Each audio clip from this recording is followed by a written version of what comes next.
My name is Anne-Marie Bonneau, and I write the blog The Zero Waste Chef, and I've written a book of the same title. And today I'm going to talk to you about reducing plastic and food waste in your kitchen. So thank you for coming, and thank you to the city of Cupertino for having me here today.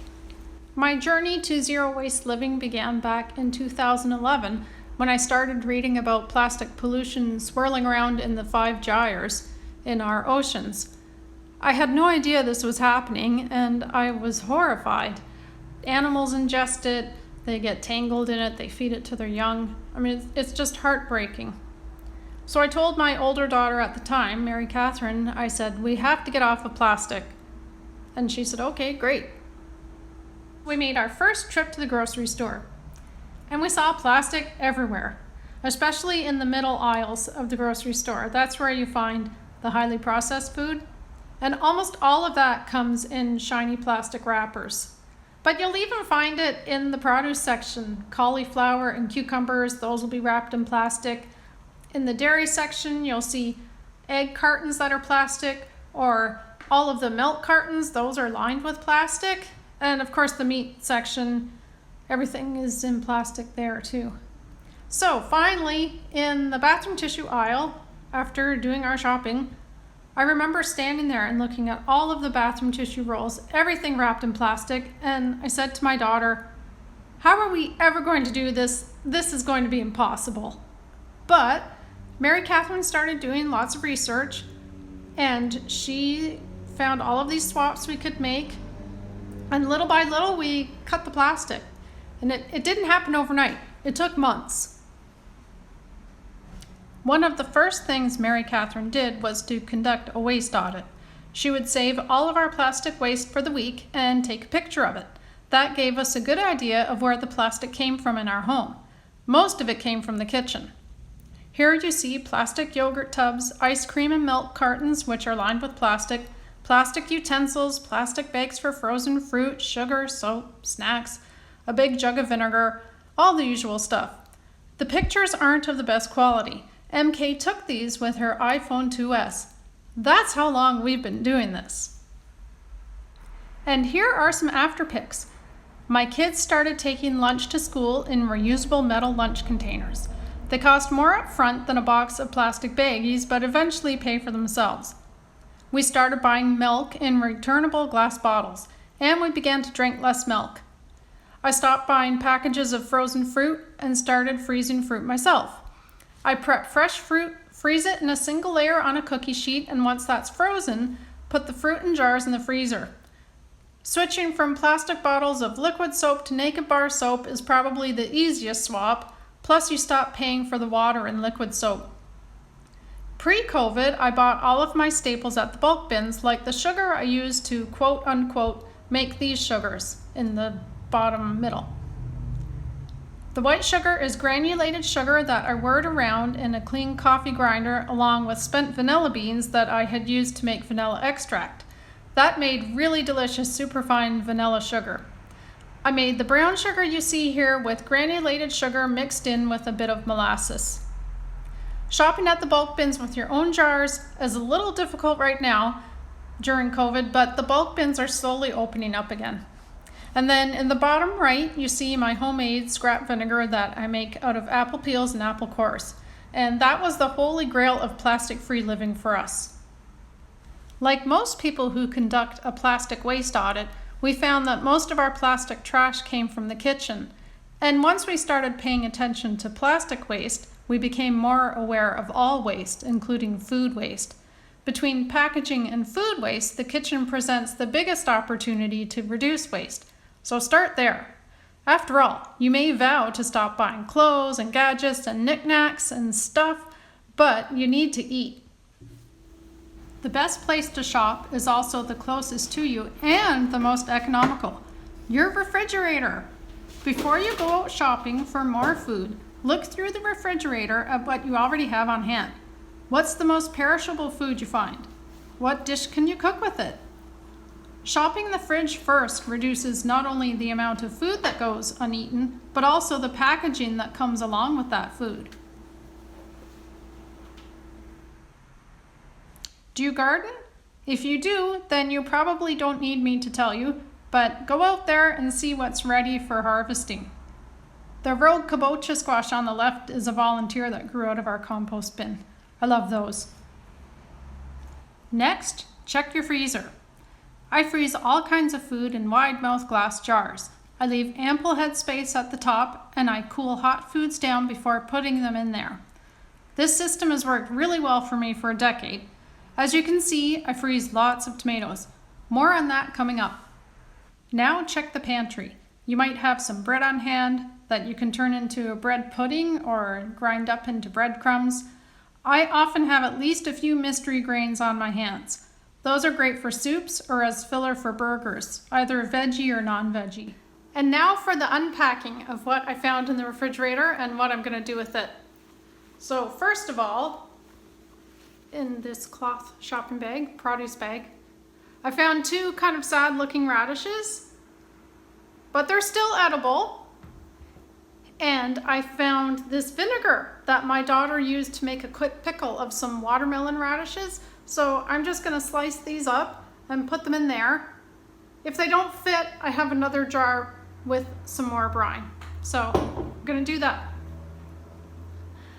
I found 5 random mushrooms. Someone must have taken these out of the bigger bag of mushrooms that was in there. So what do you do with 5 random mushrooms? Well, you can chop them up. You can put them in an omelet. You can put them in a frittata, soup, fried rice. So that's a great way to use up just little bits of whatever. This is my sourdough discard. I'm obsessed with sourdough. I do a lot of sourdough baking. And when I feed my starter, I get this discard. So I have that, and I found a whole bunch of carrots. I think I'll make some carrot cake or carrot bread, carrot muffins. Carrot muffins? Like, come on, it's cake. But we call it muffins and we feel better about eating it for breakfast. So I have that. I have enough carrots I could put them in some dal. I found these are my roasted tomatoes that I do this in the summer. I roast tomatoes and then I freeze them, and my daughter thawed them out to make I think spaghetti sauce, but she won't use all of that, so I'll put some of that into dal. And I found half a lemon, which I'll put in my dal. Lemon juice never goes to waste. I mean, well, nothing ever goes to waste around here, but lemon juice gets used up pretty quickly. You can put it in so many things. Let's see, and that was it, just to give you an idea. Using what we have on hand reduces food waste. Astonishingly, worldwide, about 1/3 of the food we produce goes uneaten. Meanwhile, 690 million people in 2019 didn't have enough to eat, and that's a pre-COVID number, certainly to have gone up. Uneaten food not only wastes the food itself, but also all of the resources that went into producing the food. The water, energy, land, labor, seeds, capital, chemical inputs, and so on. In a landfill, that waste, compacted and cut off of oxygen, is broken down by anaerobic bacteria, which emit methane gas, a greenhouse gas much more potent than carbon dioxide. To put food waste emissions into perspective, they account for 8 to 10% of all global emissions, according to the UN's Environment Program. The aviation industry generates about 2.5% of global emissions. Now that you've done an informal inventory of your kitchen, do a bit of what I call meal planning light. What can you make with what's on hand? Do you need anything else to make it? Plan 1 or 2 more meals. What can you do with any leftover ingredients from those meals? Now, make a shopping list and go shopping. After shopping my refrigerator and planning a couple of meals for the week, I then hit the farmer's market with my reusable shopping bags and reusable cloth produce bags. Please keep in mind, this video was shot pre-COVID. Today I wear my mask while shopping, as does everyone else. Cupertino has a couple of farmers markets. Creekside Farmers Market runs on Friday mornings and reopened at the end of March. You'll find it by Creekside Park. The West Coast Farmers Market is on Sundays, and that's located at Stevens Creek near 85. When you shop at the farmers market, you'll find all kinds of unpackaged produce with little plastic in sight. The small independent farmers get a bigger chunk of your dollar than they do when they sell to the grocery store. And unlike a big chain grocery store, more of your dollars stay in your community. Plus, the food tastes amazing. If you want your kids to eat more fruit and vegetables, take them to the farmers market where they can see a huge variety.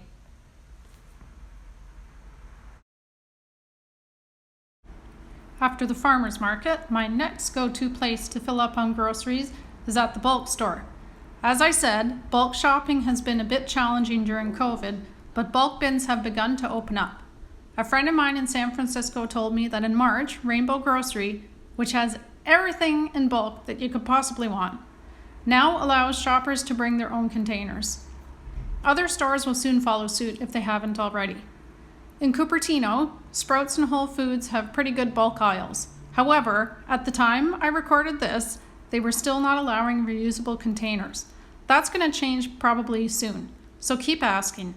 The more of us who ask for these things, the more stores will fulfill our subversive requests of putting food into clean jars. If I need anything else, I'll go to the grocery store.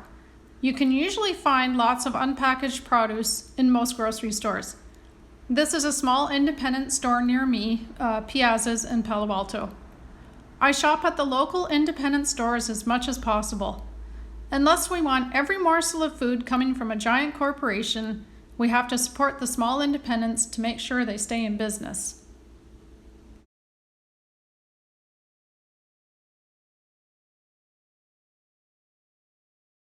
Not only has my shopping routine changed, my typical shopping list has also. We eat more fresh fruit and vegetables than we used to before we cut the plastic. And we eat seasonally, which is not at all a burden living here in the Bay Area. I buy lots of whole grains like oats, seeds, flour for my sourdough bread, and so on. Occasionally, I'll buy some bulk bagels or some bread at a bakery when I've run out of my homemade bread or my family wants something different. Chickpeas are a zero-waste food group. I make lots of hummus, roasted chickpeas, chana masala, all of which taste delicious and are pretty easy to make low waste.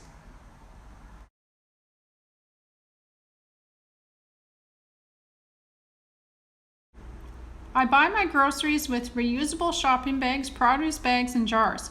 If I've convinced you to reduce your waste, start to hoard jars now. At bulk stores that accept glass jars for filling, customer service will mark the weight or the tear on the jar. Or at some stores like Rainbow, you'll mark the tear yourself. After you fill the jar with food from the bulk bins, you mark it with the bin number. When the cashier rings you up, they'll deduct the weight of the jar from the overall weight. That way you pay for only the weight of the food in the jar and not for the weight of the heavy jar itself. This is really important when you're buying something expensive like tea that costs $50 a pound. This is a stack of 500 homemade cloth produce bags. I have a group of volunteer sewers, and we all make produce bags out of donated and unwanted fabric. Pre-COVID, we had been giving these away at the Sunnyvale Farmers Market. So far, we've given away over 3,000 bags. We hope to be able to return to the farmers market soon. People love these bags, and when we hand them out, the bags start conversations about plastic pollution. I've done a bit of planning and have finished my shopping. Now it's time to cook. Since cutting the waste, I've become obsessed with sourdough and fermentation. This is a picture of one of my last in-person sourdough bread classes. I'm now teaching them on Zoom, which is kind of nice because everyone bakes the bread at home in their own kitchens. Meet Eleanor, my sourdough starter. She turned 7 years old this year. We had an online party/sourdough starter class on her birthday. Over 100 new starters were born that day, and they all share Eleanor's birthday. Sourdough bread contains only flour, water, and salt, and the starter, which is also made of only flour and water. So 3 ingredients gets you a loaf like this. It's very simple. I ferment all kinds of food: vegetables, fruits, nuts, seeds, grains. All of the good stuff relies on fermentation at some point: cheese, pickles, vinegar, wine, chocolate, bread, and so on. Fermentation not only produces delicious food, it also prevents food waste. The Napa cabbage and daikon radish that go into my kimchi have a short shelf life on their own, but ferment them and the resulting kimchi lasts for months in my refrigerator, if we don't eat it all before then, which we always do. Preserved lemons also last over a year in my refrigerator. I make natural sodas also. These are more of an occasional treat than the vegetables. On the left is hibiscus soda I made with my ginger bug, a starter that ferments sodas. And on the right is a vat of watermelon flavored kombucha. Okay, so remember when I talked about going through the refrigerator and cupboards and cooking something with what you found in there? I call that freestyle cooking. Here we have some pasta that I made with flour and a bit of pumpkin puree left over from making pie. On the right is some pesto that I made out of fennel fronds. I often get these free at the farmer's market. Some customers don't want them and will ask the vendors to cut them off. Customers who do want the fronds for themselves or their backyard chickens can then help themselves. You can make pesto out of carrot tops, kale stems, or a mixture of these greens. Oh, and basil, of course. Next is my homemade tofu. Making tofu is pretty straightforward, but you end up with lots of okara, the leftover soybean pulp. Homemade granola and biscotti are two easy ways to use a lot of that up, and they both taste really good. Oh, and by the way, a lot of these recipes are on my blog, zerowastechef.com. I clean up with minimal products. Currently, I'm using a dishwashing bar that I love to wash my dishes. I store it on this makeshift soap dish. The rubber bands keep the soap dry and it lasts longer, which is good because these bars can be a little bit pricey. You can buy these online, and you can also buy liquid soaps at a zero waste store in San Jose called The Source Zero. The shop carries bulk dishwasher pods and liquid soap, laundry soda, detergent, and many other zero waste products. And the store is a small local business. I also clean with lots of vinegar and baking soda. These simple ingredients clean effectively and they can safely go down the drain, unlike many commercial products packed in lots of plastic. If you have a patch of dirt in your yard, you can start composting out there. Collect your food scraps, such as fruit and vegetable peels, scraps of food your kids didn't finish at lunch, moldy produce, and so on. Keep it in a large container and toss the scraps onto the ground at the end of the day. Cover them with brown matter, like dry leaves. Tomorrow, repeat. Or add scraps every few days. Keep the pile about as damp as a squeezed sponge. Or build or buy a bin. Or put these food scraps in your green cart. The city of Cupertino collects these and hauls them off and turns them into nutrient-rich compost. Food scraps belong in compost or in your green bin, not in the trash. When they go to landfill, they're compacted, just like the food waste I spoke about earlier. Anaerobic bacteria break them down, and that releases methane gas, which is much more potent than carbon dioxide. The secondhand market was great before COVID, and since the start of COVID, the thrift shops and online secondhand sites are overflowing with good quality items that people have cleared out of the homes that they have been camped out in for a year. If you're patient, you're surely to find what you need. I can't believe the stuff I find just sitting out on the side of the road. We reached peak stuff a long time ago. Landfills are bursting with stuff, shops are full of stuff, and manufacturers keep making more stuff. But if we stop buying all the stuff, companies will stop making so much of it. To riff off of Michael Pollan's maxim for eating food, buy quality, not too much, mostly used. I bartered with someone for this table and the two chairs with the semi-solid backs. I found the two end chairs, Ethan Allen chairs, on the curb for free. So why bother doing any of this? Why not just live like what my daughter calls a normal person? Well, this is a short answer. Okay, you have a point, you may be thinking, but what's in it for me? Well, as it turns out, a lot. The food we eat today tastes better. I think this comes naturally when you get creative with the food you have on hand. I eat fewer crackers today than when I could just open a box, but those crackers taste better. These are sourdough, and eating fewer snacks is not a bad thing. Same goes for these roasted chickpeas. I have a healthier gut. I eat lots of fermented foods. To reap the maximum benefits from these probiotic foods, we also need to eat lots of fiber-rich foods. Check and check. I also save a small fortune. On food waste alone, the average American family of 4 throws away $1,800 worth of food every year. This is crazy. I buy less stuff, so I save money on that too. I use reusables, which I only buy or make once and then use until one of us wears out. Maybe one of the best benefits is that living this way makes you a rebel. A few years ago, I was on the front page of the San Jose Mercury. And of course, I knew I was going to be in the paper because the reporter and the photographer came to my home and interviewed me and spent quite a bit of time with me. But I didn't know when it was going to be in the paper.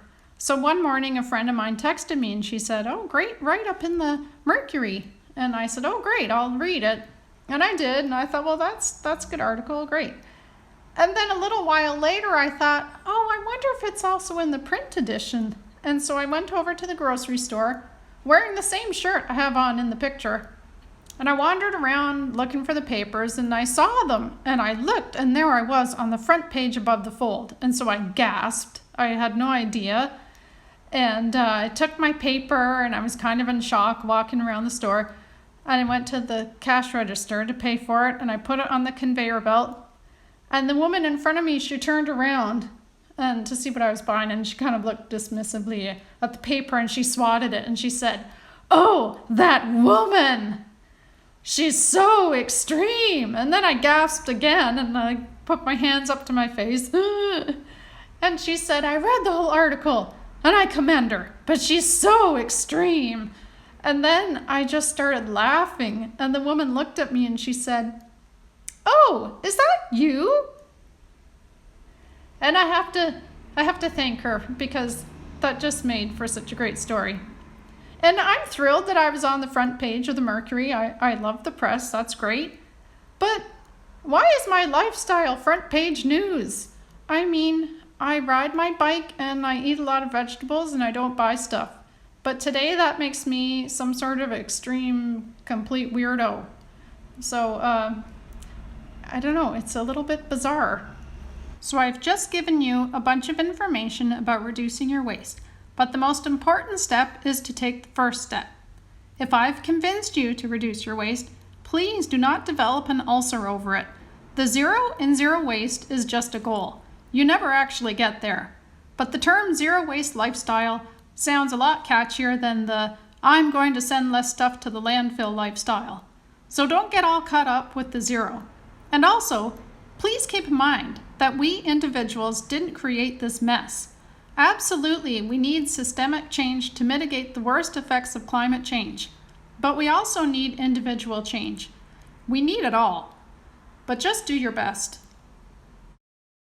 I'm going to give you 10 beginner steps to take that aren't very difficult. They will reduce your waste, save you money, result in more delicious food, and offer you other benefits.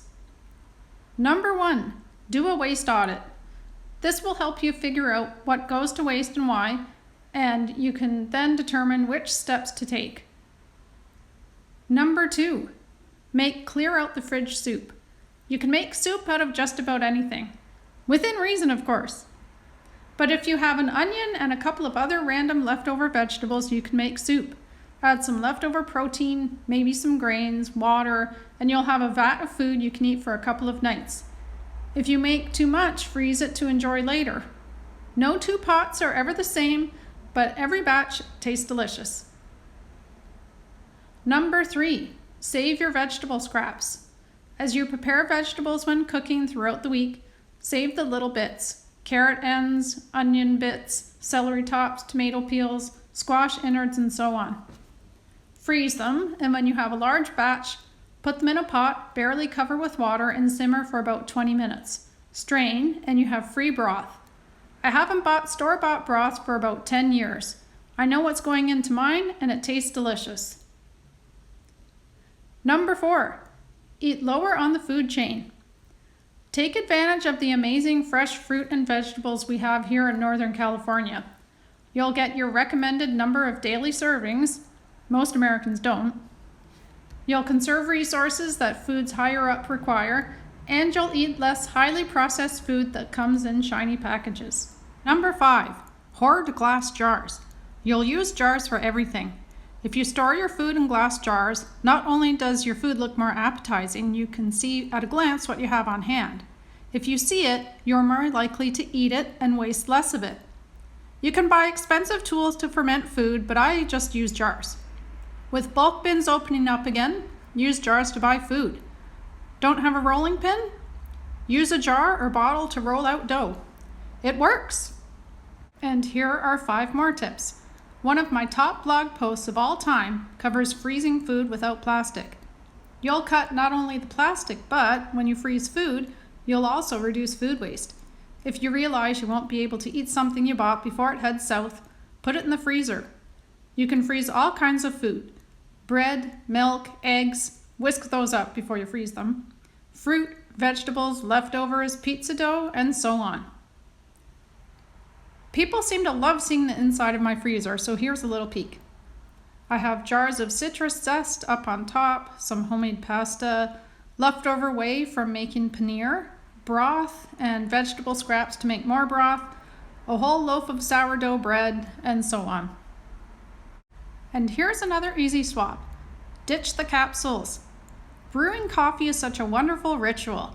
You can make it pretty quickly in a French press. It takes all of 5 minutes. If you worry you will never recover that 5 minutes of your life, do something productive while you wait for your coffee to brew. Put away some dishes, feed the cat, talk to your partner. This swap is also extremely easy. If everyone simply banned bottled water from their homes, not if you live in Flint, Michigan, of course, we would eliminate huge amounts of plastic waste. Because remember, even if plastic does get recycled, it can be recycled only so many times before it winds up in landfill. That's not to say we shouldn't recycle. We should. But reducing is the key to solving our plastic pollution crisis. As I mentioned earlier, check out the farmers market and support small local organic farms. My last do it now easy tip of the day is to buy or make some cloth produce bags. Here are a couple of my friends sewing the bags. Cecilia is making one with French seams, which sounds very fancy, but it's actually very simple. Again, the instructions for this are all on my blog. Lynn is using a serger. Both techniques make very sturdy bags. I've been using some of mine for 10 years. The fabric for the bags you see here came from a donated cotton sheet. You can also simply buy reusable cloth produce bags all over the place. You'll find them online, in Etsy shops, in grocery stores, at farmers markets sometimes. They're becoming more and more common, especially as cities implement ordinances banning certain types of single-use plastic. I haven't had much trouble using my bags during COVID, and research shows that as long as reusable bags are clean, they're safe to use. When mine get dirty, I toss them in the washing machine where they take up very little space. When they're clean and dry, I pack them back in my shopping bags, and so I'm never without them. Switching to cloth produce bags was a painless swap that I adjusted to pretty much overnight. A lot of the other swaps, they'll take a little bit longer, and we did get off of the plastic, but mind you, it took us months. It's not something that you can do overnight. But if you take these little steps, get used to a step, try another one, eventually you'll find you've cut quite a bit of the plastic.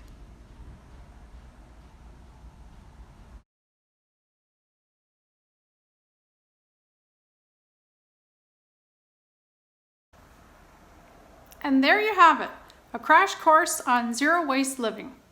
You can find all of these tips on my blog, Zero Waste Chef. I'm also on Instagram and Facebook and Twitter and Clubhouse, although I'm not doing much with Clubhouse. And I also have a new book. It came out this month, The Zero Waste Chef. This is the Canadian version. The US cover is a little bit different, it's illustrated. And I've packed it with tons of tips and has 75 recipes. So thank you very much for watching, and thank you to the city of Cupertino for having me here. I really appreciate it.